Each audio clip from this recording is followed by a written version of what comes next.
निवडणुकीच्या तिसऱ्या टप्प्यात 11 राज्यांमध्ये सरासरी 64.15% मतदान, तर महाराष्ट्रात 61.44% मतदारांनी बजावला हक्क। पीडीसीसी बँकेच्या वेल्हा शाखेवर आचारसंहिता भंग केल्याप्रकरणी गुन्ह्याची नोंद। सोमवारी रात्री उशिरापर्यंत बँक सुरू ठेवल्याचा रोहित पवारांनी केला होता आरोप।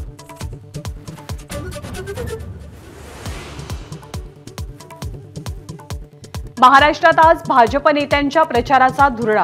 अमित शहांची जालन्यात सभा, उपमुख्यमंत्री देवेंद्र फडणवीस 4 सभा घेणार, तर बावनकुळे 3 ठिकाणी प्रचार करणार। उद्धव ठाकरे आज मावळ मतदारसंघात प्रचार करणार। संजोग वाघेरेंसाठी संध्याकाळी 6 वाजता सभेचं आयोजन। शरद पवार आणि संजय राऊत आज नगर जिल्ह्यामध्ये एकत्रित सभा घेणार। श्रीगोंदा आणि अहमदनगर शहरात प्रचार करणार। बाळासाहेब थोरात उपस्थित राहणार।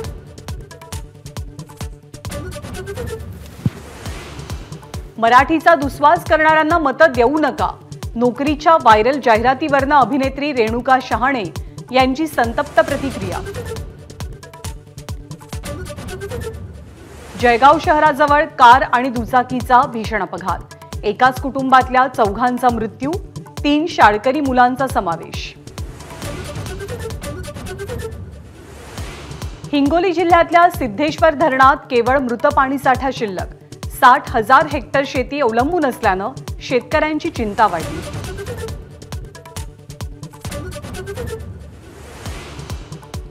गणेशोत्सव काळासाठी कोकण रेल्वेचं बुकिंग अवघ्या काही मिनिटांमध्ये फुल, प्रवाशांकडनं गैरप्रकाराचा आरोप।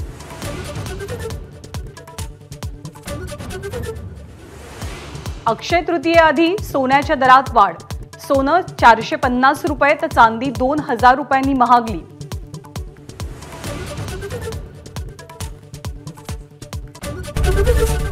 एबीपी माझा, उघडा डोळे बघा नीट।